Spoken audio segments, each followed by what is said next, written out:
Om Sthapakaya cha dharmasya sarvadharmasvarupine avatara varishtaya Ramakrishnaya te namaha.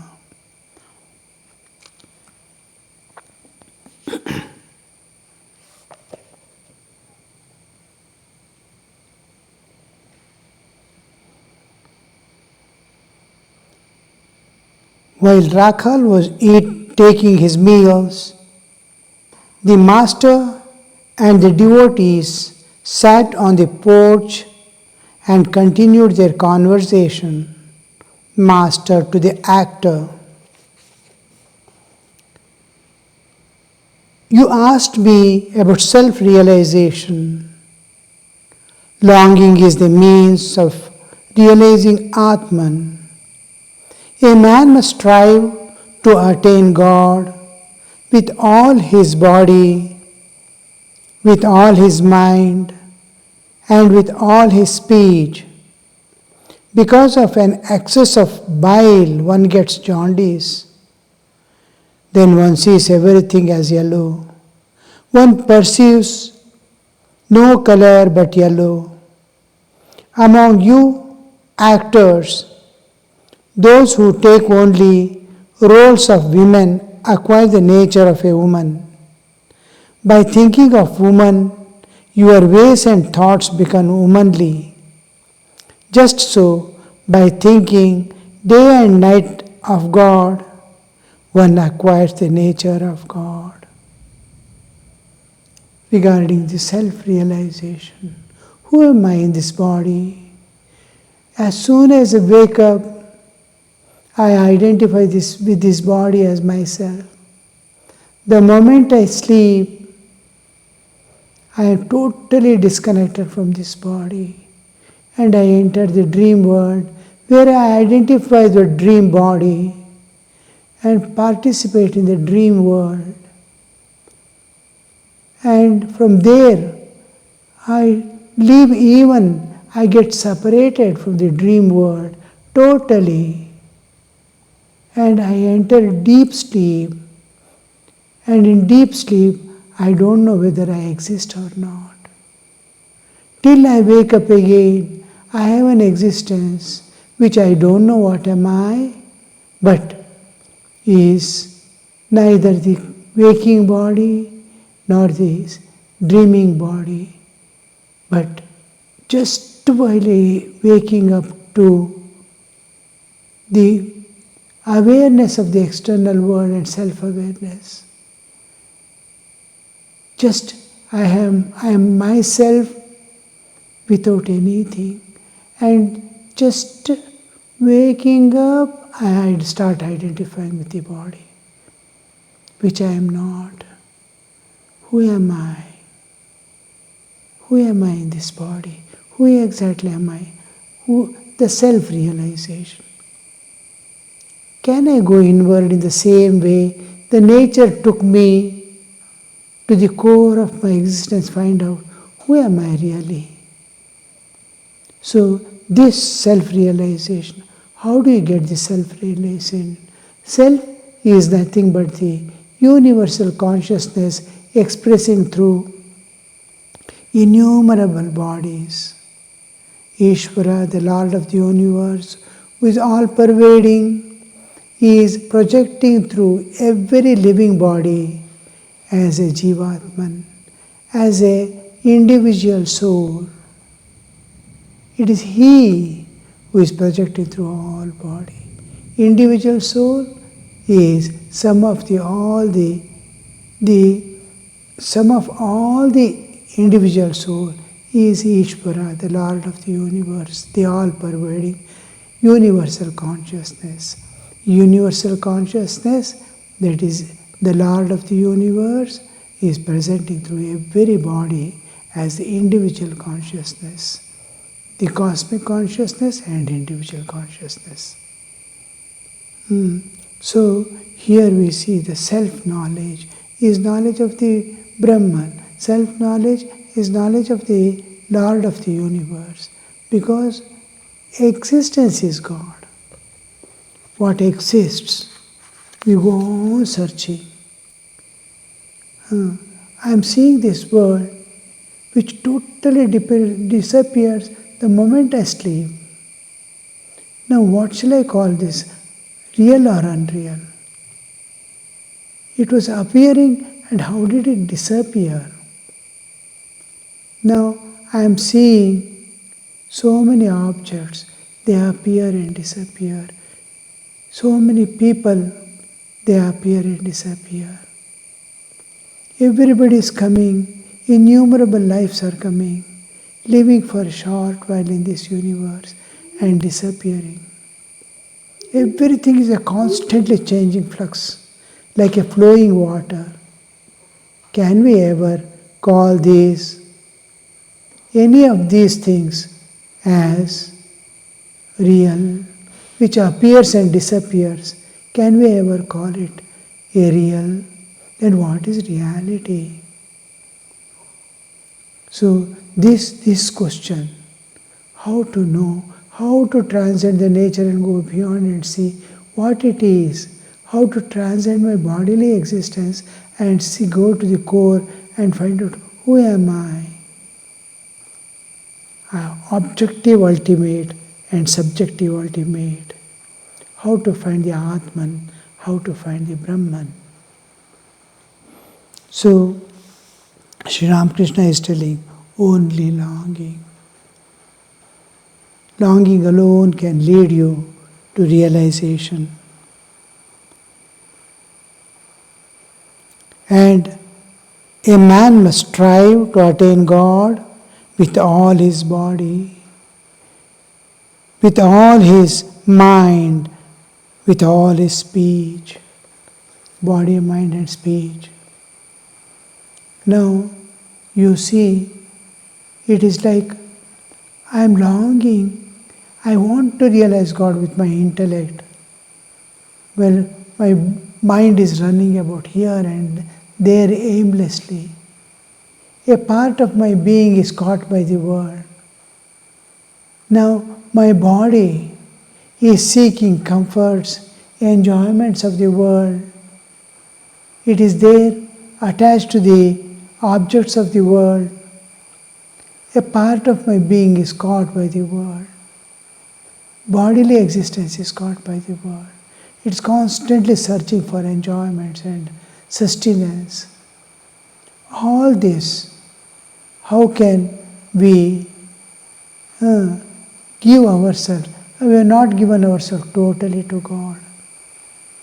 So, when it is like one part of my being is bound, one part or the other is bound to the world.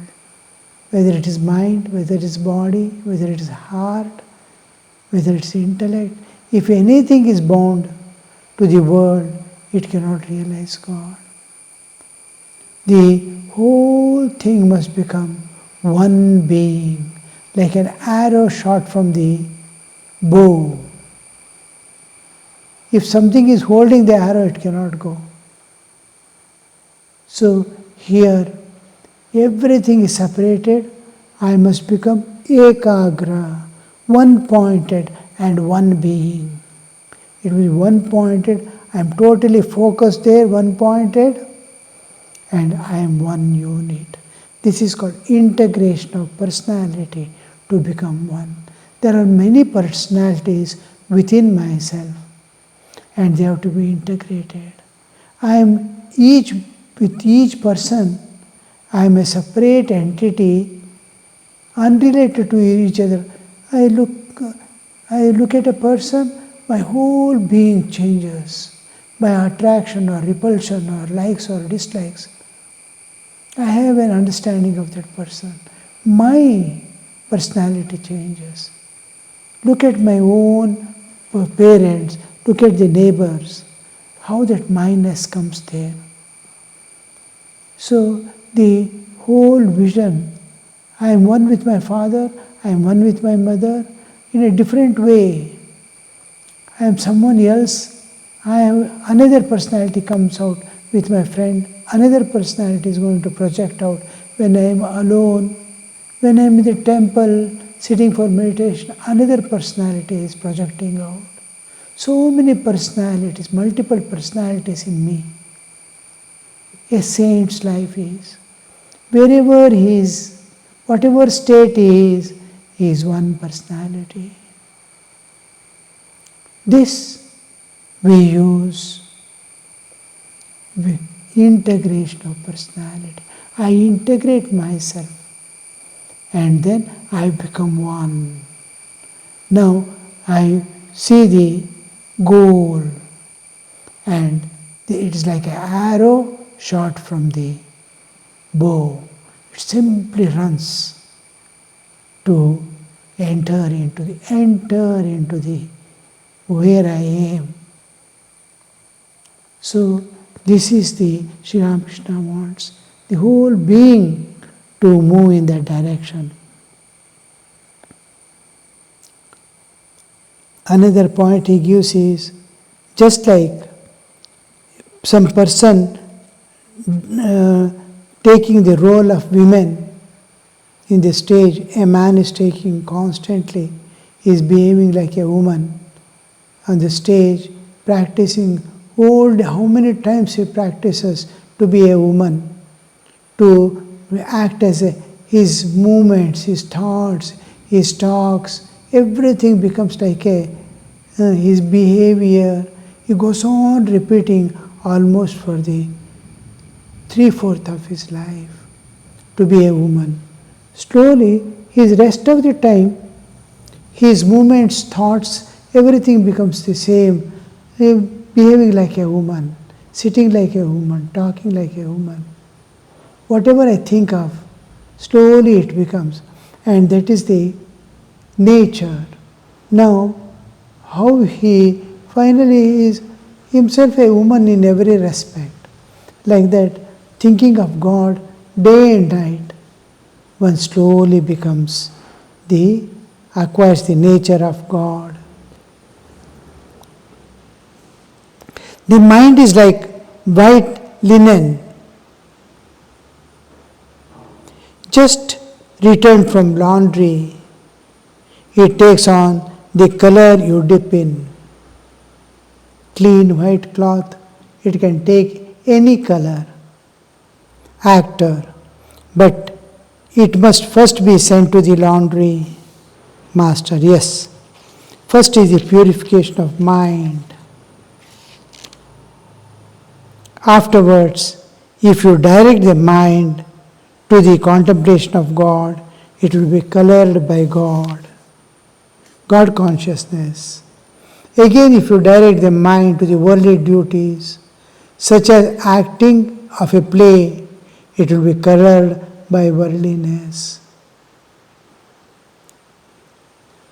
How the environment makes a man. If you look at any person, that person is what, and most of this, apart from what he has brought from the past lives, the software which he has brought, the rest of the thing, his personality, if you see, it is what the environment has made him. What all it showed him, what all he was influenced with, all this has made him to behave like that. His vision, the way in which he looks at the world, his angle of seeing, everything is what has been made by that, the environment. So two factors make our personality, one what I have inherited from my past life and what the environment has made. Suppose I am with the angry people, shouting at me here, there, how much depression I go on experiencing, how much of limitation I put on myself, and I can never think of any light or growth in my life. And slowly I enter the inner darkness, depression. Same everywhere. I am encouraged, welcome. Everybody is supporting my views and ideas. How I bloom. So that makes a vast difference. So direct the mind to God, it will be in God consciousness.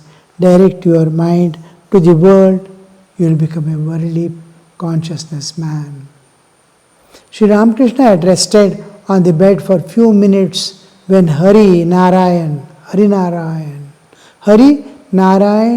Narendra Banerjee and other devotees arrived from Calcutta and saluted him.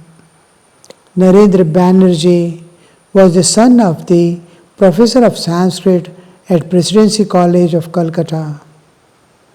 Because of friction with the other members of the family, he had rented a separate house where he lived with his wife and children. Narendra was a very simple and guileless man. He practiced spiritual discipline and at the same time, at the time of meditation, heard various sounds, the sound of a gong and so on. He had traveled in different parts of India and he visited the master now and then. A description of that Narendra, not our Narendra of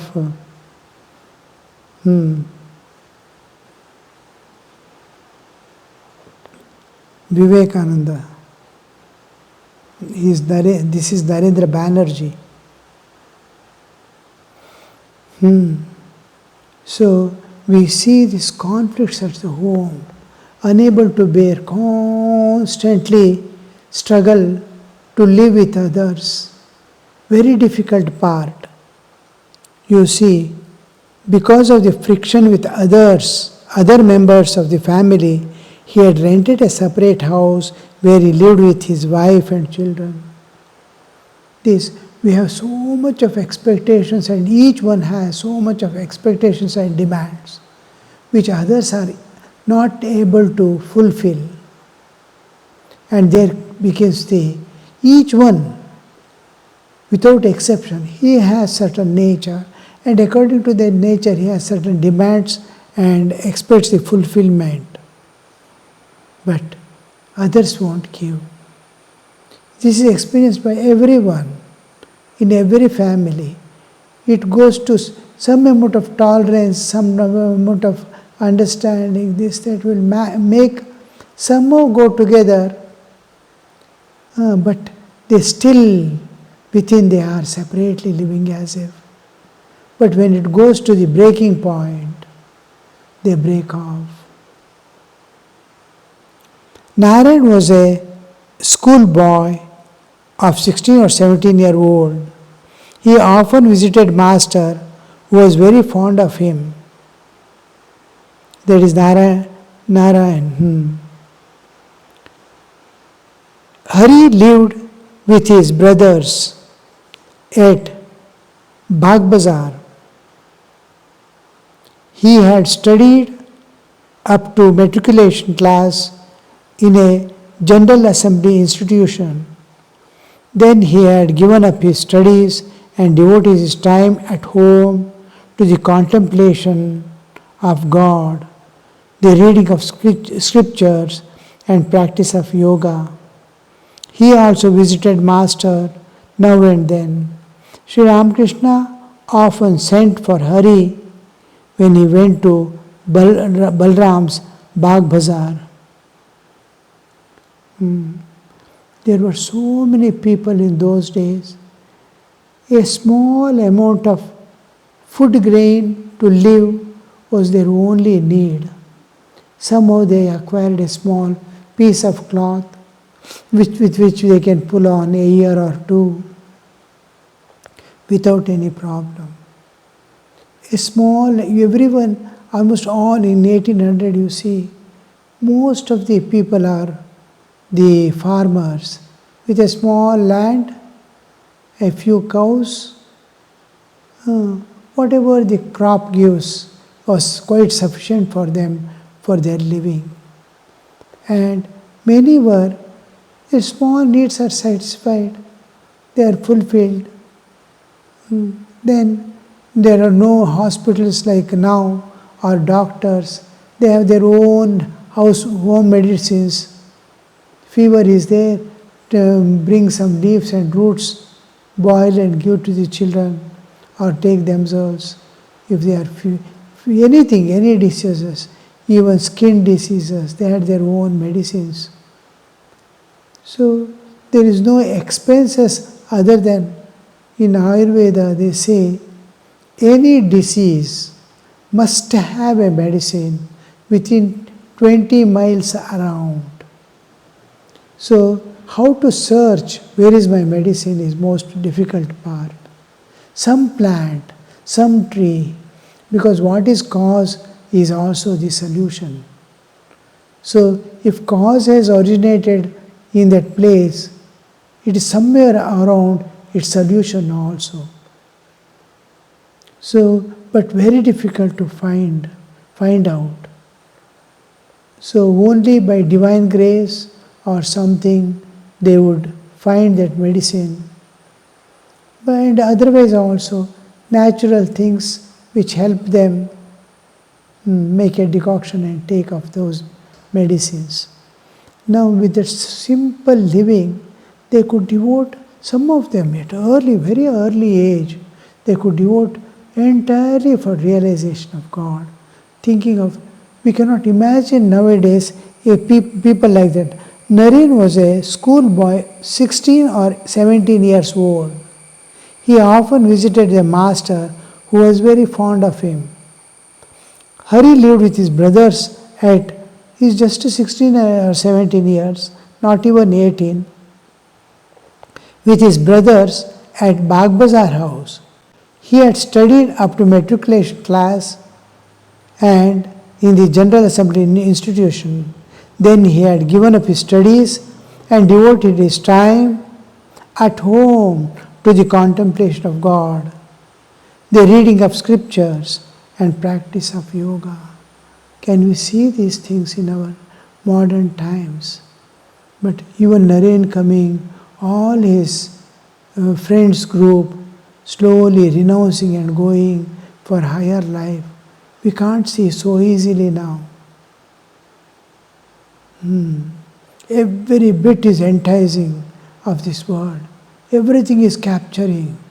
Everything is freely given, easy to access. It is presented. What you renounce presents with all force. So very difficult to think of renouncing and spending the life.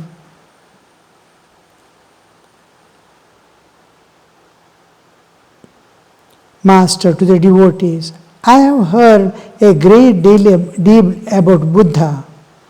He is one of the 10 incarnations of God. A monastic disciple of Master, later known as Swami Turiyananda, is not here. Hindu mythology speaks of 10 incarnations of God. Of that, Buddha is one of them.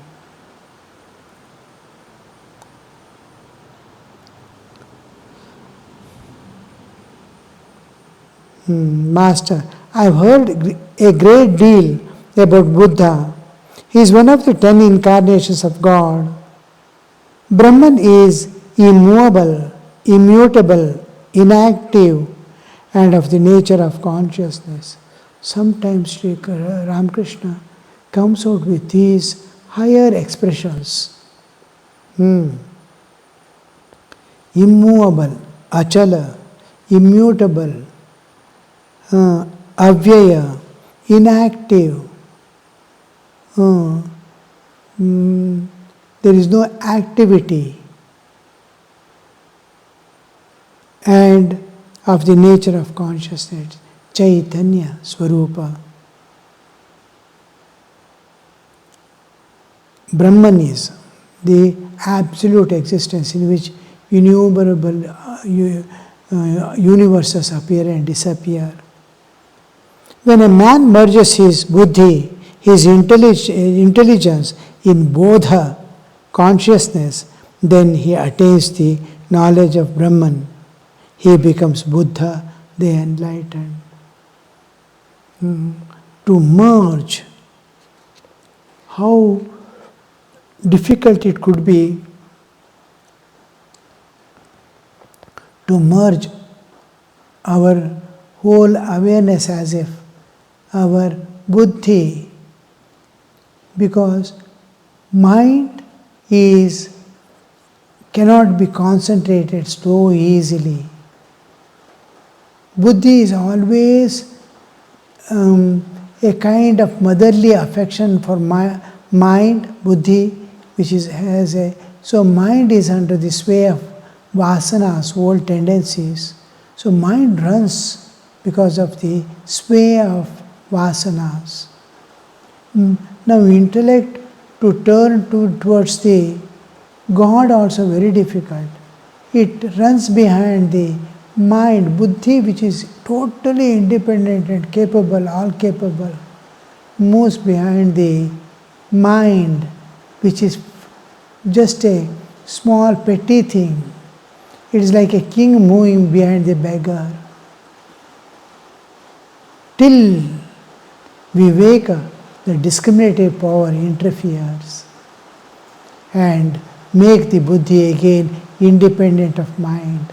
Then mind starts moving behind the intellect. Now intellect is a king by himself.